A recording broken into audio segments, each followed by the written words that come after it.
So LSU gets a nice rebound win against Grambling State. Name the score, 72-10. They did cover. I didn't know if they would or not. It was a pretty hefty spread, but the Tigers do end up covering. One of those games where, you know, there's not a whole lot to take away. It's like, all right, nice. You know, you got a 70-yard touchdown. Cool. But it was against a team that you're far superior to, and that's not a hot take. That's no disrespect. It's just, it is what it is. LSU's obviously one of the premier brands in college football. Grambling State, not so much, at least right now. So, you know, I've got this game on my 4 screens I've got going for the college football games on Saturday. That one's kind of to my left. I'm keeping my eye on it, obviously, because I got to talk about it with you guys here. But it's not like my sole focus because, you know, you got Alabama, Texas going on. It's some good games like that, which you don't want to miss, obviously. Horns up, by the way, just for this week.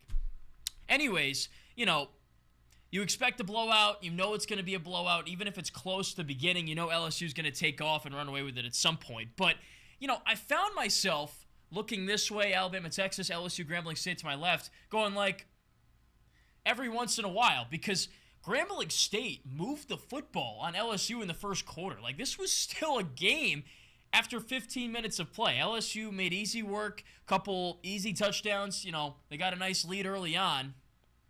But Grambling State just would not go away. The Tigers battle, of course. They ran the ball really well on LSU's front seven. Really, the whole defense as well, and passed it well, too. So, as a fan, you're sitting there, you're like, all right, you know, this is going to be great. All good plays. You're not going to want to miss one because they're all going to be good for LSU. But not necessarily the case. The Tigers, the other ones, ran for, you know, 15-yard chunks at times through some very gaping holes in that D-line.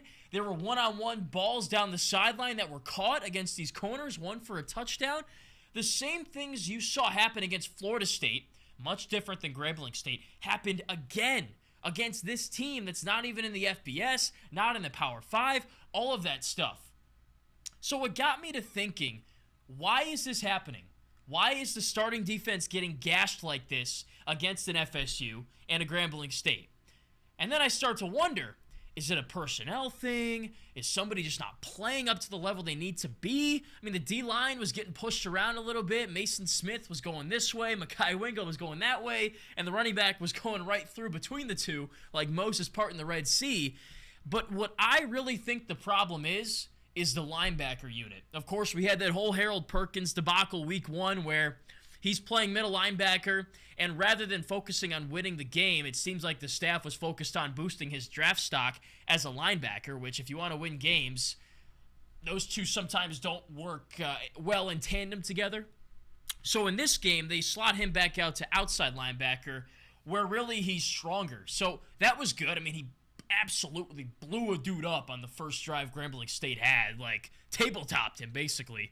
So that's the kind of Harold Perkins we're used to seeing. But then who was playing middle linebacker? I guess it'd be Omar Spates, and he was supposed to be the middle linebacker coming into the season, the Oregon State transfer.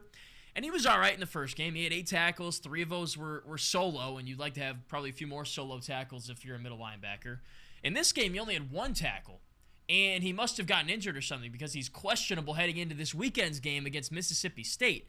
I think that's what was missing for this defense. And even Spates himself, he's coming from the Pac-12, played at Oregon State, put up great numbers, great production. I had high hopes for this guy. But maybe he's just not that dude. Who is the Mike linebacker for this LSU defense? That is the question that needs to be asked, needs to be answered. Last year was Micah Baskerville. He's not here anymore. So who's replacing him?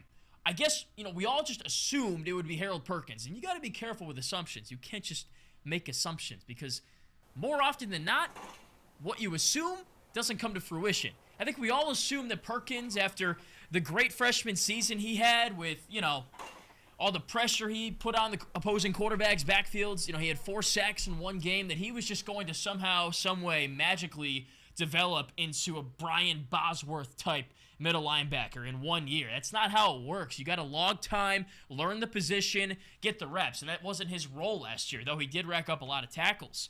So he's not the middle linebacker. The staff says they don't want to use him, deploy him as a middle linebacker. So who is it? Now is it West Weeks, a younger guy who has played a couple of seasons here, but hasn't played a lot of valuable time. He played in 14 games last year, but only had 28 tackles, had 6 against Grambling State. Is it him? Is it Greg Penn maybe sliding into the middle linebacker role? I don't know. This was something that needed to be addressed in the offseason. They brought in Spates. He was supposed to be the middle linebacker, I suppose. Mixed results, in my opinion. You guys may have a differing opinion. If you do, let me know in the comment section. But behind him, who's slotting in at Mike linebacker? Is it Perkins again? Probably not the best idea, because what he has from a pass rushing standpoint, nobody else on this team has. So that's something I'm wondering about this weekend, especially since Spates is questionable. He may not even play. Who's playing Mike linebacker? And we're not talking about Mike the Tiger, by the way. We're talking about the Mike linebacker position in this defense. Also very important. So that's something I'm not sure about right now. But the way the run defense has been getting gashed, they're 68th in the country in run defense right now. And I know it's only been 2 games, but small sample size. You want to be a little bit better than that. I know by the end of the season, this needs to be probably a top 20 rush defense if this team wants to do much of anything on the national landscape. So keep your eyes on that LSU defense this weekend in Starkville for who's in the middle of that defense, who's the leader, who's the commander, because this defense, and really any defense at any level of football, needs a Mike linebacker. Who is it? Maybe we'll find out this weekend.